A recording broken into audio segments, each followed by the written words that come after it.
I am Madame Sarah, sometimes the divine Sarah, but perhaps some of you do not know me, want to know who I am.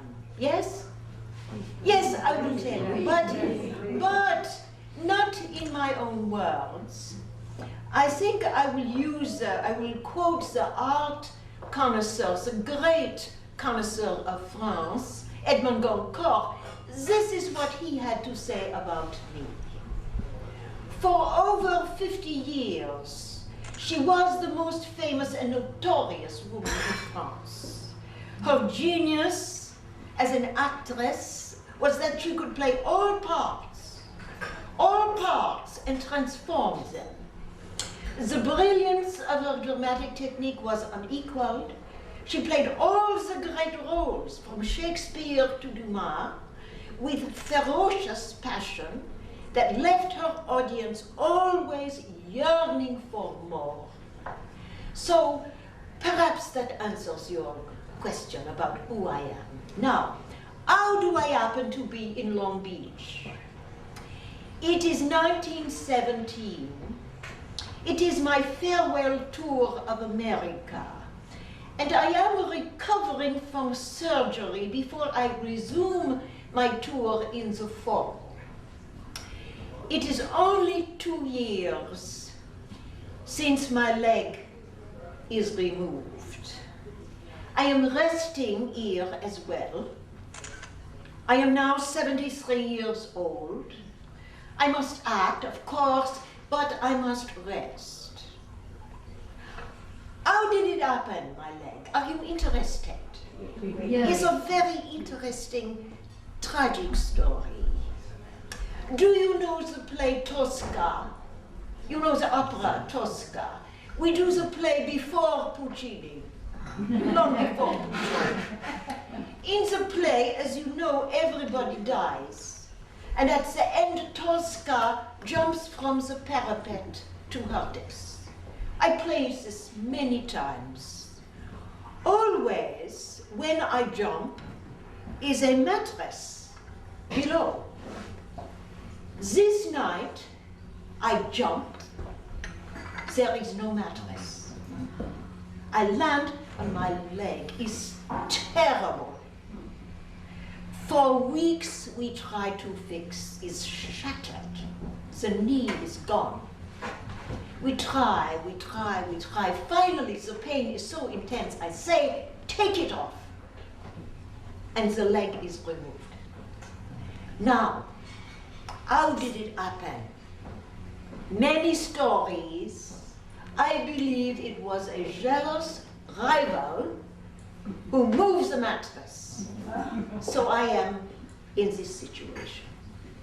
But I do want to say about how I happen to be here.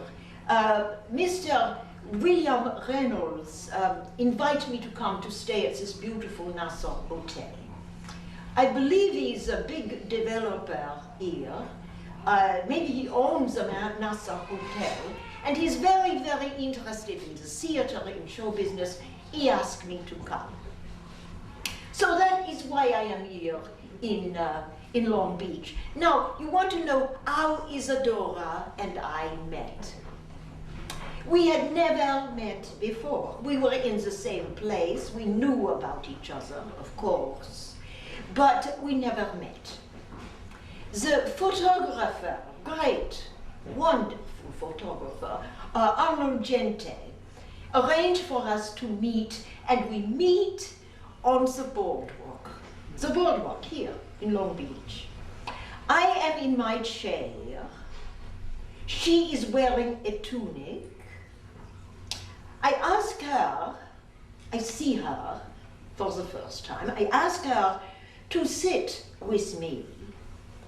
And she joins me by bowing before me and saying, I ought to be at your feet. Oh, me no, Isadora, no, I say, come sit with me. We make some talk, she sit with me, we make some talk. We talk about art.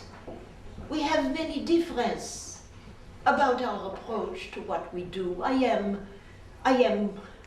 more of a show person, I think, than Isadora. I do this gesture. They love my voice. That is what I do. Very moving, but very, very theatrical. Isadora work more, I think, from the inside. She is a dancer more like Dusa, for example, is an actress. But we talk about art, about the beach, which is very beautiful. She and her Isadorables have no studios, they dance on the beach. We talk about the drama. Et puis, I say I am so happy today because America is in the war on the side of France. I work for France. I go, I talk, I sing the Marseillaise everywhere. Victoire, I say. It means victoire, c'est magnifique. And she say, very loud, no, no victory. War is death. Death, war is death, she says to me. Victoire is peace. And she say it very loud. Only peace. I have nothing more to say to her. We sit for a few moments, and then she goes. I say, goodbye, Isadora. She say, goodbye, madame. And we never see each other again. Merci. I've introduced you to Sarah Bernhardt. Now I want to introduce you to Isadora Duncan. Bernhardt was known as the Divine Sarah. Many people call Isadora the Divine Flame. Her name evoked images of grace, of passion, of defiance. A true revolutionary, she was the mother of modern dance and a pioneering feminist. She was one of the first international superstars, a legend in her own time. The originality of her art was also characterized her life, which was restless and exciting, triumphant and tragic. To see her dance, said many of her admirers, was to realize the essence and the soul of art. For inspiration, she turned to three sources: to nature, the sea, the wind, the sun, to herself and the remarkable range of emotions that she had experienced, and to the art and mythology of ancient Greece. The selections she has chosen to dance for you today are early works, and knowing what we do about her life, they are very autobiographical. These first dances are to the music of Chopin. She begins with the Prelude, a piece in which we find her searching, reaching out for a direction in life. The Prelude.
mythical character falls in love with his reflection in the water and tries to chase it.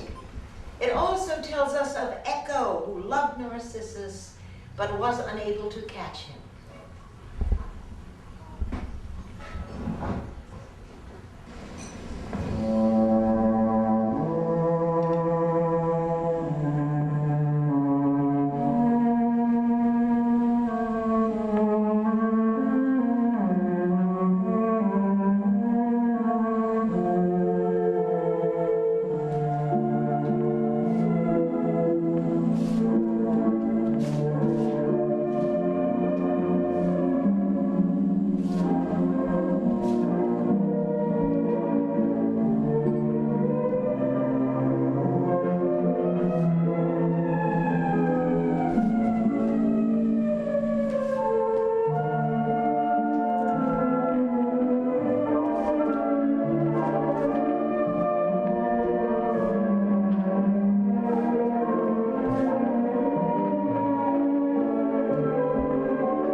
Isadora was fascinated by the Greek myths.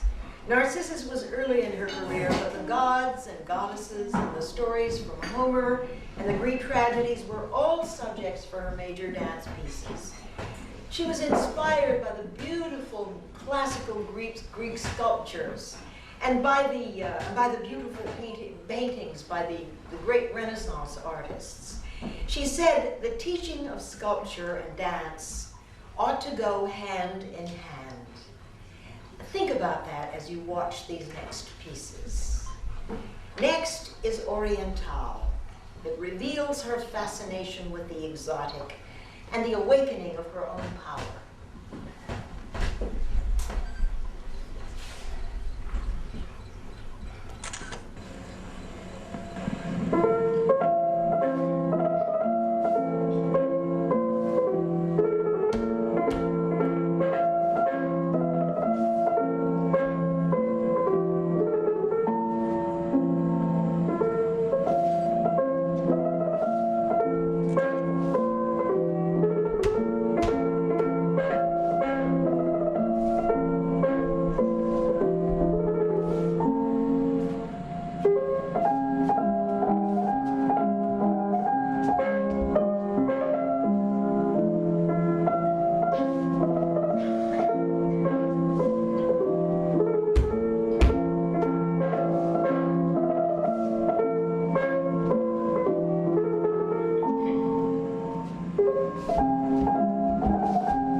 finds her searching for a partner.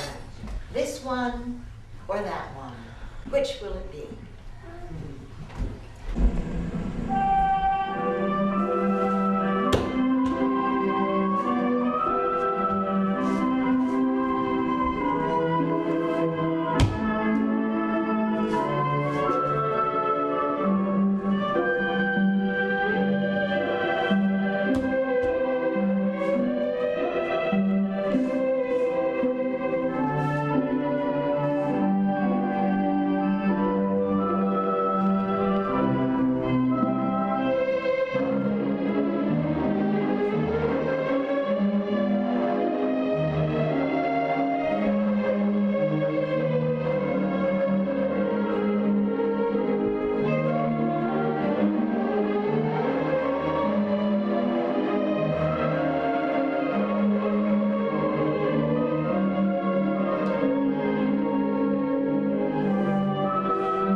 Ideal and the rhythms of nature helped to mold the dances of Isadora, but so did music.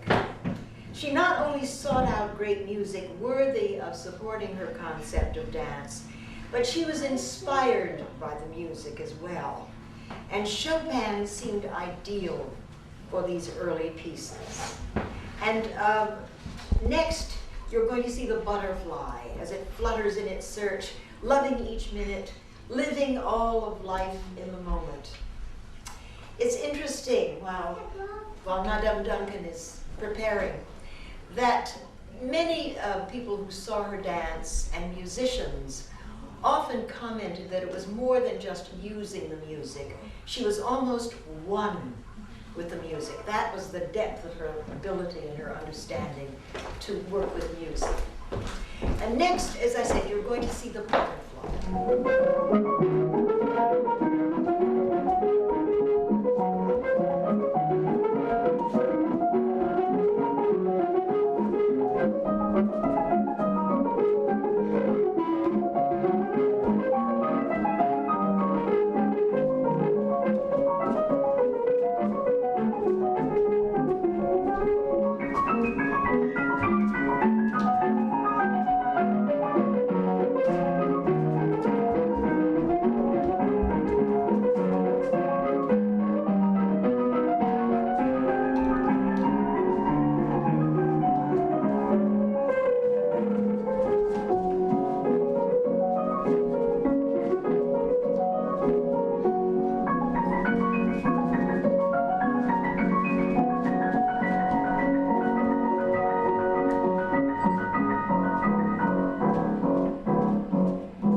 Are to the music of Schubert. They were originally choreographed for her students. Almost as important to her as her career was her devotion to children and to her school. Even before her own children, she was eager to pass this along, to really disseminate what it was that she was so interested in. She said, "Let us teach little children to breathe, to vibrate, to feel, and to become one with nature. Let us first produce a beautiful human being," she said, "a dancing child." Now these pieces were inspired by the sculpture of Donatello and Della Robbia. The first is water study. Isadora's earliest inspiration came from the ocean, the waves, the tides as they broke upon the shore. And this dance is based on the rhythm of the ocean and the tides when they are calm and when they are turbulent. It will be followed by lullaby.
To the music of Brahms before.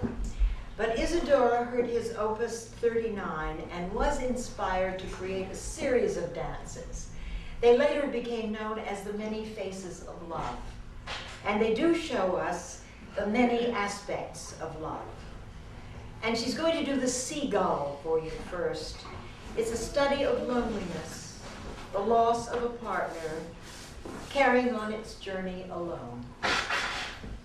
The Seagull.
popularity.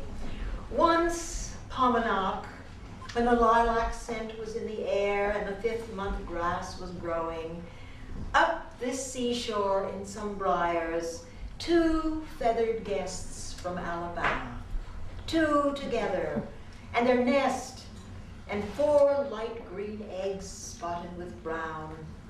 And every day the he-bird to and fro near at hand, and every day the she-bird crouched on her nest, silent and with bright eyes.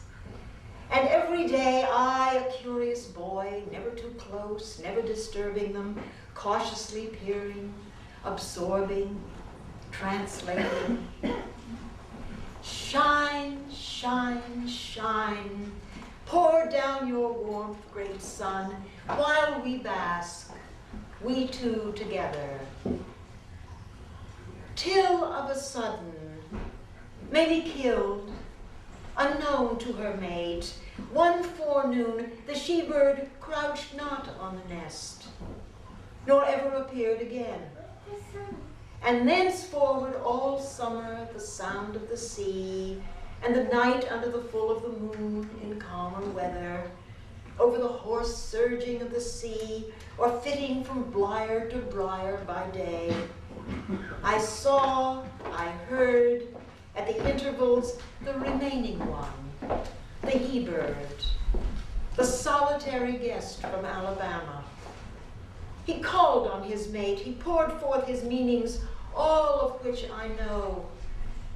Blow, blow, blow, blow up sea winds along Pomenac shore. I wait and I wait till you blow my mate to me. The Gypsy is the next of the Brahms pieces.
The Maenad celebrates the wild, enveloping female votaries of Dionysus.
consumes, nor sea waves hurry in and out, nor the delicious air and dry, the air of ripe summer bears lightly along the white downhalls of myriads of seas, wafting, sailing gracefully to drop where they may, nor these, or none of these more than the flames of me sometimes, burning, burning for the love of thee.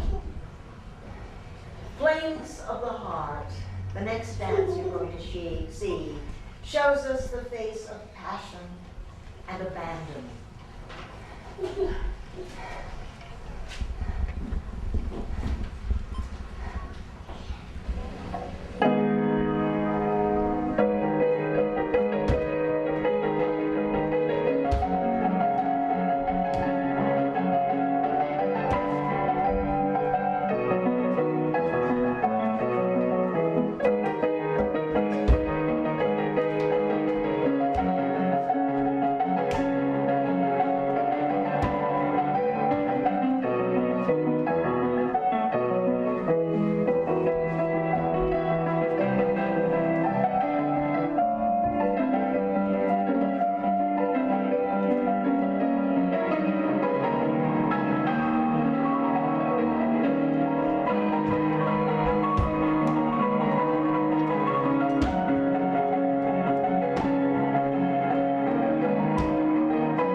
Made for dancing. She believed. She ran out into the rain, sun, storm, and became part of them. And they were afterward woven into her dances. The wind, I am the wind. The sea and the moon, I am the sea and the moon. Tears, pain, love, bird flights, I am all of them. I dance what I am. Sin, prayer, faith, the light that never was on land or sea. I dance what I am. And finally, rose petals, which is a kind of thank you. Rose petals.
School, which became her adopted daughters, the Isadorables that Shirley had mentioned. She had taught these dances to them.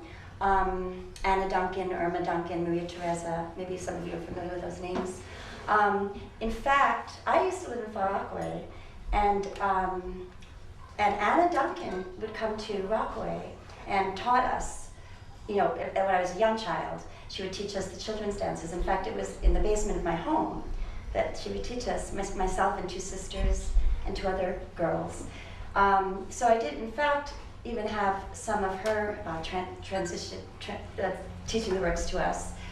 Most of my training was from Julia Levine, who was one of Anna Duncan's and Irma Duncan's dancers. They had, the next generation formed another company.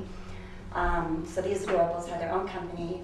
Julia Levine was my teacher in Far Rockaway when I was from the age of 5. And I went on to other forms of dance later on, but went back to it, and Julia had started a company in Manhattan. And in fact is still, is still the artistic advisor for work that we do. And she's formidable. She's what, 90? She's over 90. Over 90, and she's just formidable. And she's a strong presence, and she has a lot to say. Yeah. And yes, these dances were taught to her. We're not improvising. We're not getting it from images from photos, which is, certainly perhaps valid. But in fact, it was, I'm not changing the choreography that was taught to me. Very good. Any other questions or things you want to tell us about Long Beach, or anything we can tell you about these 2 remarkable women? So on with me.